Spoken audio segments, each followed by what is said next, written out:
Coming up, trying to fix the way you feel. You try to fix how other people feel. You try to fix how other people even see you.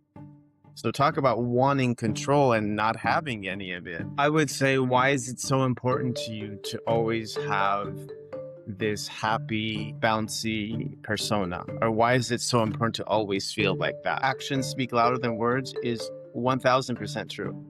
A lot of people know how to say the right thing, but when it comes to their actions, it's missing.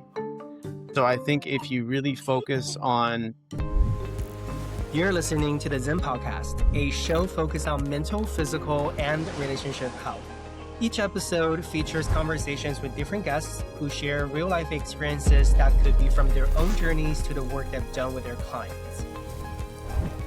We explore what actually helps people move forward, whether that comes from science, spirituality, or day-to-day simple habits that could make meaningful differences. The goal of the podcast is to provide clarity and tools you can apply in your own life. Welcome to the podcast. Welcome back to the show. Today we have Dr. Raymond, who is a psychologist in West LA. Thanks for having me. For the people who are not very familiar with you, will you please give a little intro of who you are, as well as how did you become a psychologist? Sure. I am a licensed clinical psychologist here in West Los Angeles. I've been practicing for over 12 years now, and I see a lot of people specifically who are dealing with anxiety, depression, and relationship stress. What got me into this field actually started from when I was a kid, and I realized very quickly that I'm very good at listening to people and reading between the lines in such a way that most people are not able to grasp. And I also learned that when I listen to people and when they feel heard, they feel better.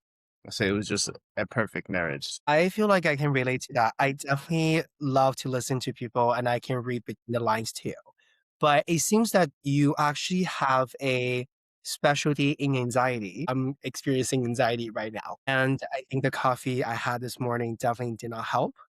How did I just wake up with anxiety? I mean, nothing has happened. A lot of days I wake up and just feel really anxious. What do you think the cause of that is? Well, I don't think that people just wake up spontaneously with anxiety. I think the anxiety is a product of an accumulation of different things that have happened that have probably gone unprocessed and unaddressed. So for people who have years of anxiety build up, like where should they begin to even start address the issue and start walking the healing journey? Well, that's a great question. I think the best place to start is superficially. So, for example, I was like, so what is making you anxious? And top of mind, you would say, I'm anxious about my job or this relationship or whatever it is. And I think when people start to talk about it more and they're asked the right questions to start probing into it, you can start to navigate a route. And when you get to the root of it, I've seen people to be like, wow, I never thought that that was on my mind or had no idea that that was still bothering me. So I think when people get to that point, it really opens up their mind to start seeing things in a way that they're not used to seeing. And I support that process for people. So the more that you talk about it, the more likely for you to get into the root of it and address what's the underlying cause. Yes. And I think that when a person has guidance to try to have a more focused exploration, it becomes much stronger. So it's different from someone just talking about, oh yeah, I feel anxious about this, about that, which is valid, but just going and talking about what's making you anxious repeatedly, for example, is not necessarily going to lead to the root. However, if you are getting guidance for someone to see the themes, for example, and the things that are making you anxious, and perhaps come at it from a new angle to look at like, hey, do you notice a pattern in all these things that are making you anxious? That's when we start really unearthing a possible pattern that can give people a lot of meat so that they can really understand the root of it and ultimately address it so they don't feel anxious all the time. In your YouTube video, you said there are three main causes for people to have anxiety. The first one is relationship issues. The second one is fear of negative perception from the society. I'm paraphrasing. Yeah, yeah, yeah. And the last one, being preoccupied by future events, right? I can't talk about relationship issues because I'm too single for that. But let's do talk about the fear of negative social perceptions. Obviously, I'm doing this podcast and this video is going to be online. As a strong person that I am, I feel like I'm still really worried. I feel like I'm still have this like concern sometimes how the general public perceive the product, perceive me. If I were to be in your office today, what would be the first question you ask me? Or what would be the first thing you say to me? Is this after you've revealed that you're concerned what people think about you? Yes. So you're coming to me reporting that you are concerned about people think about you. And then I would probably ask, how come? Like, what are you concerned that people are going to think about you that is so objectionable to you? Well, I guess we all want to be perceived good. And I think that I kind of like see rejection as life is not going to be as good as I thought was going to be. As if like I created life in my head where everything has to be pretty calm and have to be like joyful and like, with rainbows and sunshine. And I felt like if there is like criticism or any negative perception, it will make me feel like, the life I'm trying to create, it does not exist or I'm not there yet. So I have to continuously to be better to reach this point that might not even exist. So I would say, why is it so important to you to always have this happy, bouncy persona? Or why is it so important to always feel like that? Because I feel like my life was really tough for the first 33 years of my life. And I wanted things to make sense. And I felt like the only way it could make sense is if I suffered enough and learned enough so that now I have the tools and knowledge to create a life and I'm more in control. I'm so glad you said that. And just for anybody who's listening, we did not telegraph any of this. None of this is pre-planned. But what you just said is that for 33 years of your life, you basically went through a lot of shit. That is essentially what you Right. said. And I would be more curious to see what that 33 years of shit was like, what actually happened, because it seems to be very clear. And that is very powerful information, because that 33 years is basically prompting you to always want to be happy, which, by the way, is not possible. The way you're talking about it is not human. To be human means that sometimes we're up and sometimes we're down. Neither is good and neither is bad. So being able to accept your feelings or to accept your state, whatever it is, without trying to quote unquote fix it, I think there is so much value in that. So that if you wake up one day anxious, it's not the end of the world. And if one day you wake up anxious, you're like, hey, you know what? Is something bothering me? Let me see. Did something happen yesterday? Did something happen the day before? Did someone say something? Did someone look at me in a certain way? Was I scared about what's going to happen in the future based on a judgment that someone made? When you put all these things together, it starts to create a picture. And I think the picture that we all would benefit from seeing is that we're all human beings. Nobody's perfect. No one's higher. No one's lower. We all have different strengths. So being able to own those strengths is a good thing, but we shouldn't expect for everything to always go our way, because if we do and we're attached to that ethic, then it's a recipe for disappointment. No one is happy all the time. Right. So basically, the way how I have been living my life is I'm pretty much setting myself up for failure in a way, right? Yes. Because my patience is so high towards myself, towards the people around me, and how things pan out in general. Yes. That is what I am saying. Okay. And another thing I do is that my nervous system, I would say, is 85% regulated. But there is like another 15% of it where I realized sometimes I subconsciously create drama in my head and that manifests in my life. And after I go through this entire dramatic event, I regret it. Mhm. And I feel like guilty about what just happened. and that give me more anxiety. So I feel like it's like a never ending loop. Well, hopefully it ends after today's conversation.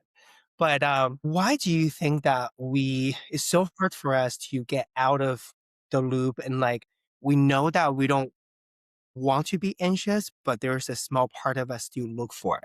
Well, I think that's also a very good question. And I think it touches on the idea of trying to understand the function of our anxiety.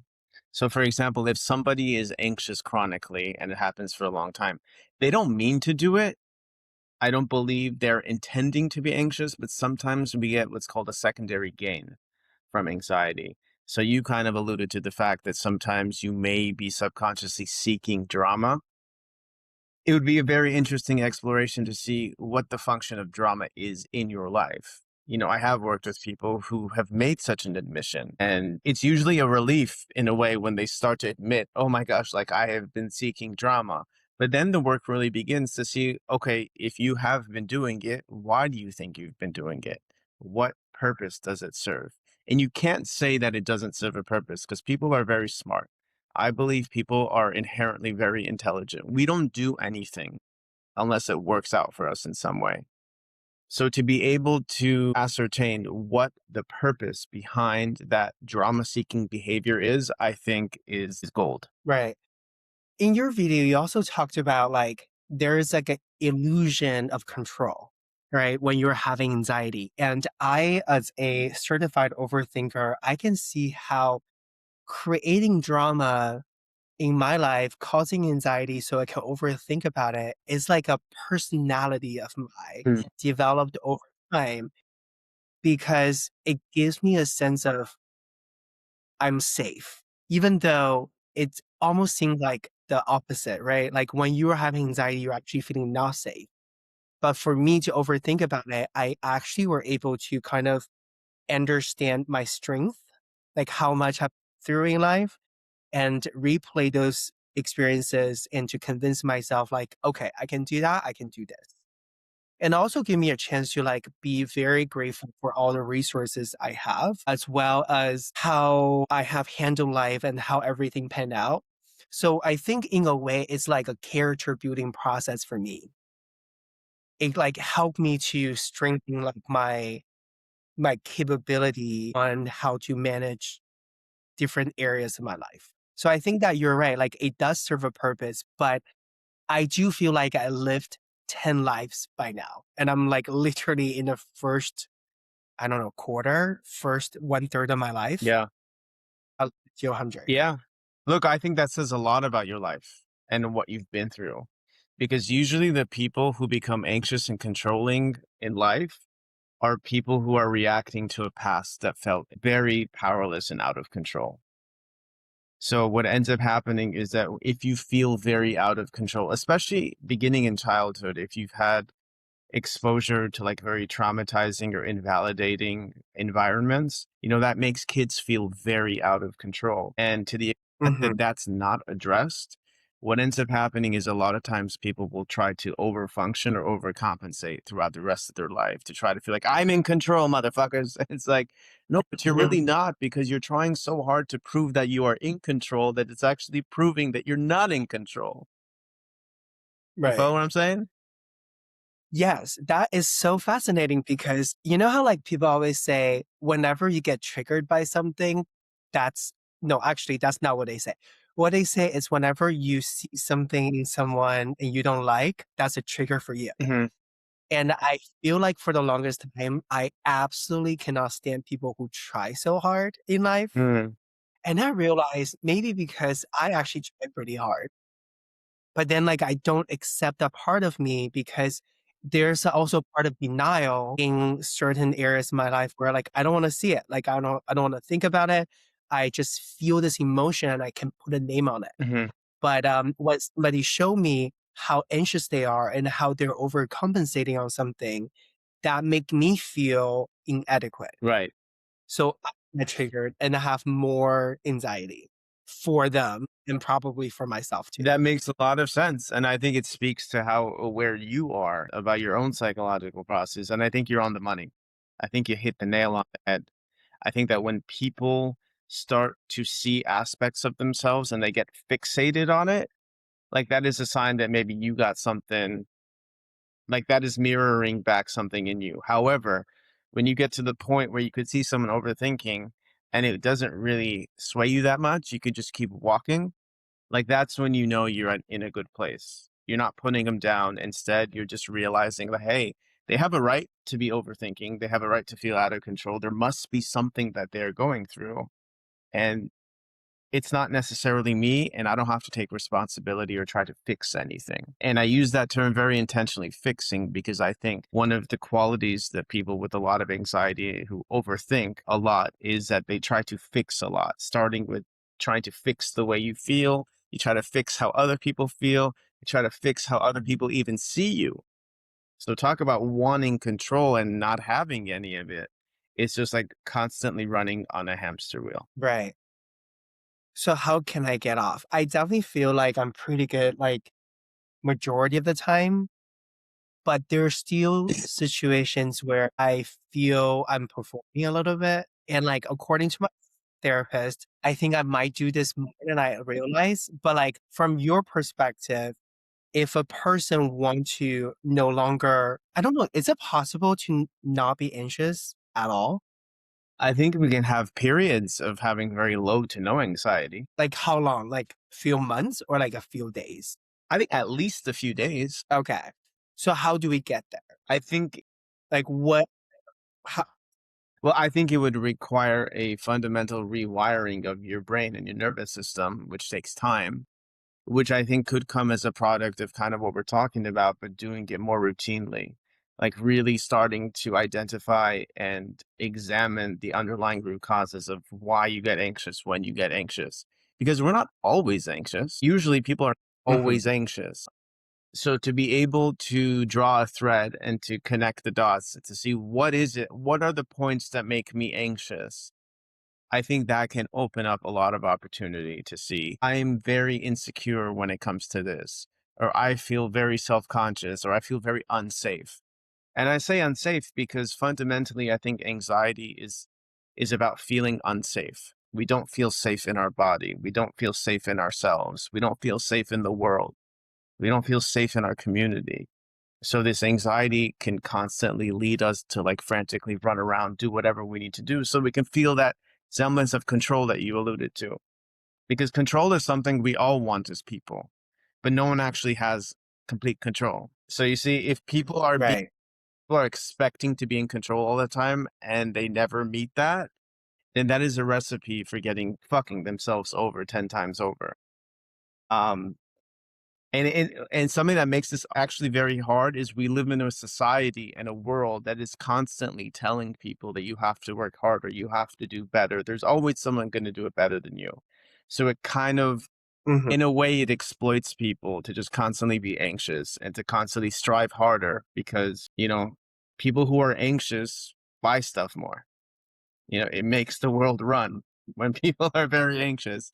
So look, I have my views. I know they're not necessarily ones that everyone takes in, but I do believe that society is not looking for us to be happy because if we're happy all the time, then we're not going to buy stuff. Right. Yeah. I always say the amount of money I spend in Sephora, I could just get a new face. Right. And some days, like, I try to, like, I literally will reroute myself if I'm like going shopping with my friends to just avoid going into Sephora. Because the moment I step into the store, I feel like I'm just not good enough. My pore is too big. My acne scar still exists. You know, I'm a little too puffy. My eyes getting wrinkles. And it's this year I seriously started thinking about Botox.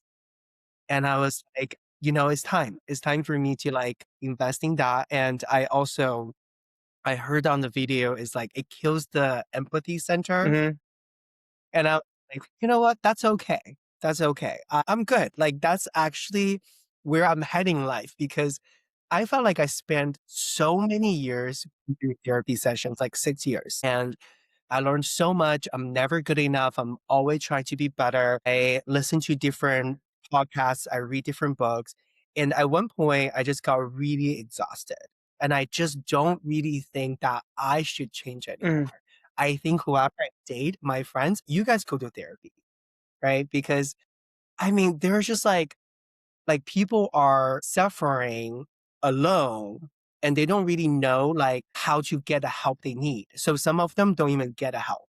They just continue the same cycle and over again. And that causes probably more anxiety in their lives. Yeah, it could. It absolutely Yeah. could. I mean, I think it gets to a point where you have to see that you are good enough the way you are. Everything you just said about going to Sephora and doing this, you were basically saying because I don't feel good enough about myself the way I am. But imagine getting to that place where you actually start to see that you are good enough just the way you are. You don't have to be perfect in order to be lovable. You just have to be you and trust that the people who value you and see your value, they will come forward and it will be effortless and easy for the most part. Yeah, I definitely blame my grandma who definitely told me that I wasn't good enough growing up. But I do have a counter argument to that Go though. ahead. So my therapist is always like, why don't you just like the version of you right now? My thing is like, it's not that I don't love myself. It's that I also know how much potential I have. And I think there is a part of me subconsciously delaying me reaching the potential because there's also a fear of success. Mhm. It's almost like I purposely stay here so that I don't have to lose friends again, or I don't have to rebuild my life again. Because when you are at a certain mindset, your 3D world starts to shift to accommodate who you're the new you, right? That's what I believe. And so I think I subconsciously delay my growth, but at the same time, I'm frustrated because I know how much potential I can be. So I'm kind of in this like back and forth self improvement. And I don't really think it's because I don't think I'm good enough. I'm waiting for the day to come. That's why I don't like stop improving or investing by keep going into stores like Sephora because I just know how I guess much better I can be. But it's not because I don't think it's because I feel I'm like lacking the self-confidence. I think I just want to continue to be For better. some reason, when you were talking, the following line went through my head. It sounds like Zen, you're playing small so that the people around you might like you more. Yes, 100%. And that's when you truly grasp how valuable you are and you start living like that well oiled, well tuned engine that you are deep down, you won't care as much what the other people think about you. And you'll just be humming to your own beat.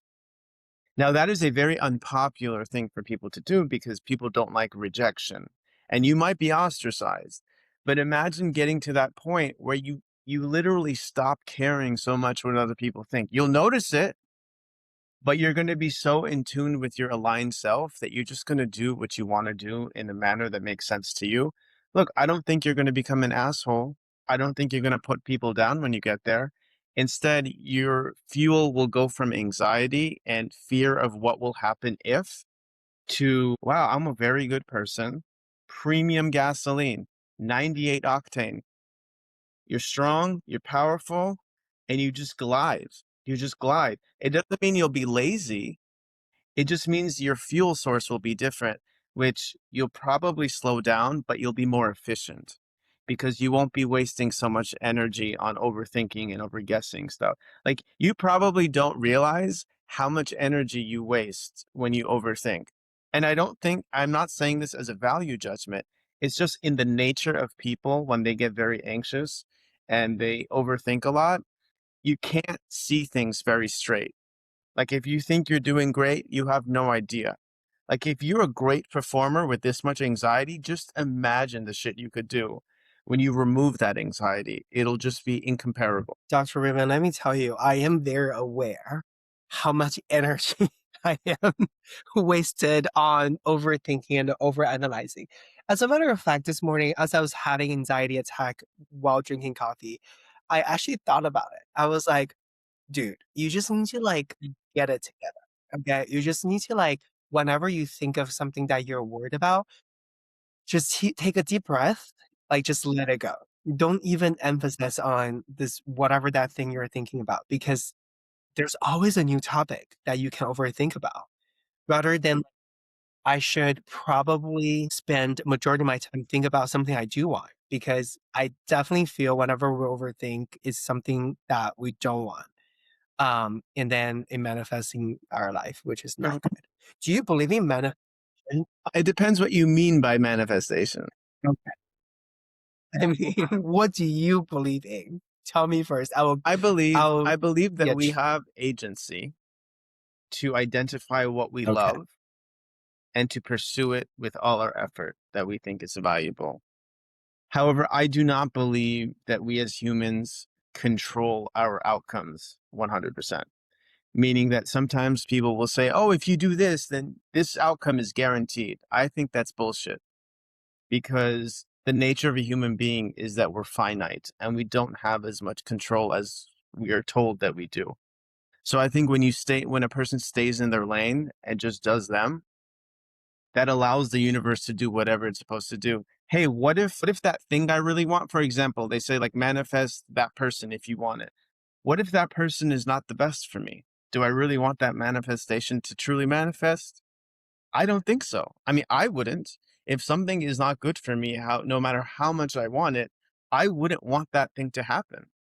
I might be disappointed now, but later on I'd be like, thank God that didn't happen. And that has actually happened to me many times where I have wanted something, I tried very hard and it didn't work out. And then later on I looked back, I was like, thank God that didn't work out because I didn't know what the fuck I was thinking. I mean, it made sense at the time, but when I step back and see the bigger picture, I'm actually glad that some of those things didn't happen. I know. I always hear, not always, sometimes hear people say like, whatever that happened to you is the best for you. And if it's not the best thing for you, it's not over yet, something like that. I'll always be like, shut the fuck up. You don't know you Don't you don't know know who I my life am? story. Right. But I would say, yeah, I agree with that. Even in my darkest moment, at the moment, I was like, this is it. This is the end. I don't know how to move on anymore. And now thinking back, that was like one of the most pivoting point of my entire life. And everything did go up after that. I think a very conscious reminder that you are not in control can do a lot of help. One of the ways that I think that this practice can help is by anchoring it in the past. So, for example, people who have been through very traumatic incidents in their life, they felt very out of control, but they don't want to admit that they were out of control. In fact, a lot of people, like, let's say something bad happens, like, no, it's okay. It made me stronger. It's like, yeah, really? If you went back, would you want it to happen again? The answer is clearly no. You wouldn't want it to happen again. So, like, what I've realized is that when people look into their past or look into situations and purely admit that they did not have control over it, it's a very humbling, yet it can be a very empowering and uplifting realization. Because once you start to realize that you are not in control of everything and you just stay in your lane and do what works for you, then you kind of take this burden off your shoulders that you've been carrying, thinking that I have to do everything. And you kind of let the world do its thing. You let the world do its thing.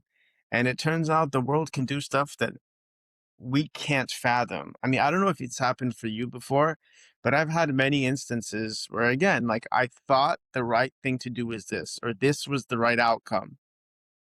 And then it didn't happen and I got disappointed. But then time told me later on, wow, I'm so glad that didn't happen. And then I've Right. also had situations where I thought of things that are very not popular. People telling me, no, that's crazy. You shouldn't do it. But I stuck with it and I did Hmm. it and it worked. So it's whatever you can't, my opinion is you can't really rely too much on what other people think when you have such a wealth of wisdom inside your heart and soul anyway. As you were talking, I just remember somebody told me that whatever that I went through made me stronger. And I was like, no, it didn't. I literally said to her face, I was like, no, it didn't.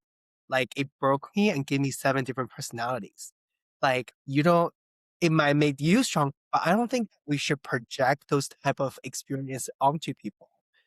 Like, because even like when somebody walk away from certain experiences, it would take them years to heal.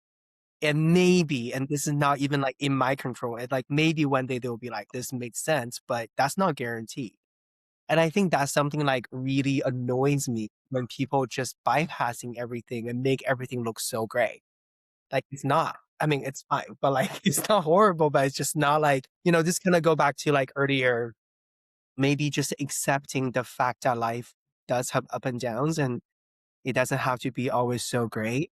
Maybe is the answer to Yeah. life. I think it's very misleading when people are pushing this narrative that no, it's all good. Like it's gonna make you stronger. Look, there's a time and a place for that recognition.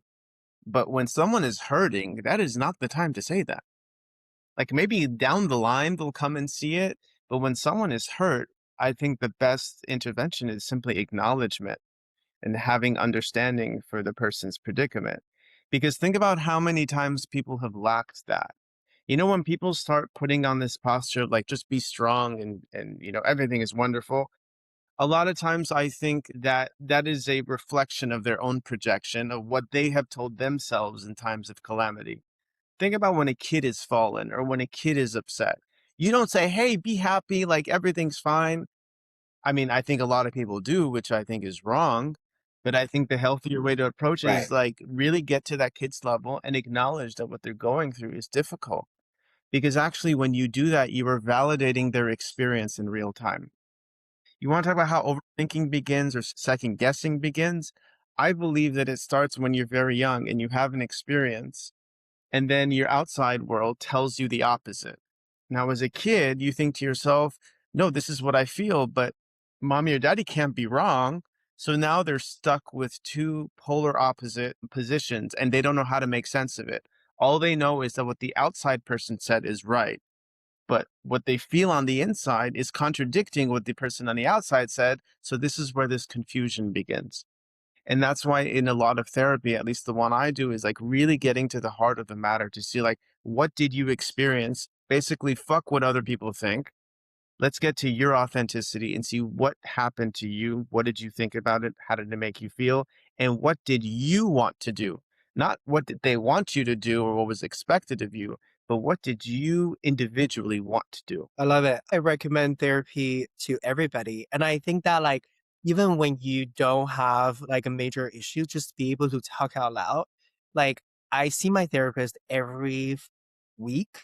She'll be like, "Can I say one thing?" I'm like, "No, sorry. Like I have to get it out. Like I'm telling you what happened this week plus the decades." So I think that like there's truly value to be able to kind of get your voice heard. And as a matter of fact, my therapist always say, this is your time. Like you can do whatever the fuck you want. You can just like jump around. Like it's fine. And I think that a lot of us, I don't know what generation you're in, but I'm millennial. And I think just growing up, like my parents did not go through therapy and they're in therapy right now, thank God. But like feel like they also grew up in a household that were abusive or not very in tune with self-awareness. So I think there's like a lot of generational things being passed down.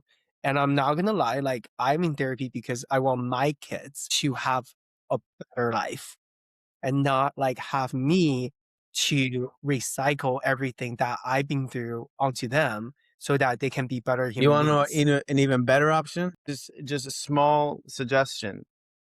Don't do Yes. therapy so that your kids just have a good life. First do therapy because you want to have a good life. Because when you have a good life, you'll be a better parent. And kids love to be good parents. Kids love it when their parents are stable and secure and grounded because that is what they're going to try to mirror. Kids don't listen to what their parents say. They look at what their parents do. That whole adage about actions speak louder than words is 1000% true. A lot of people know how to say the right thing, but when it comes to their actions, it's missing.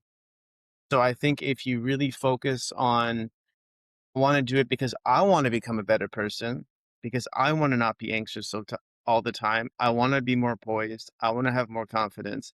I want to be able to be gentle when I have to be gentle. I also want to know how to be firm without being overly pushy because that provides that safety that perhaps you were missing as a child, which probably that if your parents were the way we were talking about right now, you would probably turn out as a very different person. You would not be waking up with anxiety all the time. You would not be spending so much energy trying to overthink different things. Now, this is to say parents are not bad people, they're just limited. All of our parents are limited. And it's precisely the impact that these limitations have on us, which is what affects us. So I think part of even therapy, like the good therapy, is you start, like you said, you start to have understanding that your parents went through stuff, but at the same time, you start to see how just because you experienced those relationships doesn't mean you have to continue in that same way. You can essentially break the pattern and go on a new path that you forge by yourself. Well, I'm hopeful. That's why, I'm continuously to like obviously do the podcast and talk to different experts. I also say like different therapy methods match with different people. Like I have tried different things and for me, I for some reason like respond really well with Hmm. hypnotherapy. That took me like years because I always get so scared they're gonna get into my head and like ask me to do things I don't want to do. But that's a myth. Apparently it's you're pretty awake and aware. So like when you see a patient coming to your office, how do you adjust your methodology to adapt to their needs? I know it's like different case by case, but like are there different types of people that you use different type of Yes. methods? Yes. For example, some people are softer. So my approach will be softer with them. Some people are more blunt and I can meet that bluntness. It's really about meeting the patient where they are. And I think even from the initial phone call, like it becomes very apparent to me the kind of approach to take with this person, because some people respond better to this kind of approach. And if I use this with someone else, it will turn them off. So it's just, I think it's a combination of experience and intuition to see what will land better with what kind of person. Do you take on clients' anxiety? Like, I sometimes will have a conversation with somebody and they're so anxious, and I walk away and like I start feel anxious. And like, how do you regulate that yourself? So it has happened, of course. And I think when it does happen, I try to examine within myself to see, well, what did they do? They may have triggered me. Or maybe they said something that reminded me of something that I've been going through or something from my own past. So then I take it upon myself to examine that to see, well, what is it? It's I believe it's going to happen. When you get two humans in a room, we're going to have a human experience. And as much as we try as therapists to be that solid figure, like we still have feelings. No matter what, we have feelings. So I think it's really about management in terms of looking at our own reactions to see, why am I feeling the way that I'm feeling? Because sometimes someone might say Right. something and it might trigger a response in me, but it's obviously not my patient's responsibility to take care of me. I have to be able to, on my own time, really sit down and unpack it to see why did I get triggered and address it so that next time, if I need to say something, I need to say something. If it's just me, then I just need to fix it on my own. Right. I also have thing that I do or not do is that I actually know quite a bit of tools to regulate myself if I get triggered by other people. But once I'm in anxiety, it's already too late. Like I'm already in it. Like I don't have enough awareness to be like, see this developing. I'm kind of just like find myself in the middle of it. And then at that moment, I don't even want to do the tools. I just want to be a little brat. Like I just want to be annoyed, right? I'd rather lay there and suffer for 3 hours than actually do this one thing to makes myself feel better. Why do you think I do that? Why do I prefer suffering than actually feeling better? I would have to know more about the specifics that led you to do that in that particular. What's up? But what I would venture to guess is that if you're saying that that is something you do, I would look into the potential, like maybe there's an underlying need to suffer because somewhere you learn that suffering is virtuous, or maybe suffering gets me attention. Suffering makes me feel more valuable as a person. So again, going back to the function, everything has a function. I think when you start to see that everything has a function, it kind of changes the game because you're no longer are crazy and stupid. Instead, you are an intelligent creature who is doing something because he's getting a payoff out of it. And I think when you do it with a non-judgmental approach, you can start to really have compassion for yourself. You're not an idiot. You're just somebody who's looking to feel safe because he has not felt safe for a long time. And maybe this was the only way he knew how to get attention from the people who said that they cared. So the last question I have is that you said maybe there's a part of me rather suffer, like suffer serve the purpose. And I feel like I didn't really take care of myself and I didn't really live the way how I imagined life could look like. Now that I feel like on the other end, I realize how alone and lonely that was. And I know that there are a lot of people also suffer anxiety alone. Why do you think that people don't talk about it as much as they should? Because it seems that we all actually know everyone has anxiety. We joke about it. We're like, oh my God, like this anxiety thing, we all have it, but we actually don't help Mhm. each other to feel better. Well, I think living in this context where looks means so much and people need to look good in order to put on this front for other people, it creates certain challenges. And one of the challenges is it serves as a barrier to truth. When a person is more invested in how they look to other people, they're likely to overlook certain truths about themselves in an effort to make that happen. I understand what you're saying, but I also feel people want to put up like a good front because they're worried if they show who they are, they will be rejected, then they will be alone again.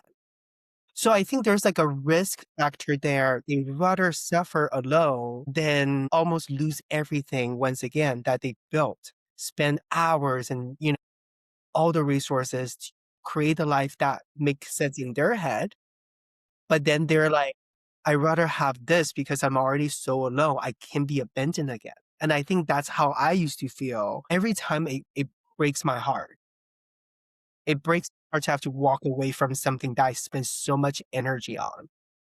Well, this is a very powerful conversation. I learned a lot about myself, and I really hope it's as useful to the listeners out there. And thank you again for joining us today, Dr. Raymond. Thank you so much for being here with me today on the Zen podcast. If this episode resonated with you, make sure you're subscribed and leave a comment with your biggest takeaway. That's how we grow this community and get these conversations in front of more people who need them. And if somebody came to mind while you're listening, please do make sure to send this episode to them. You can also find me on TikTok, Instagram, YouTube, Apple Podcasts, and Spotify. All linked below. Until next time, stay sharp, stay intentional, and be good.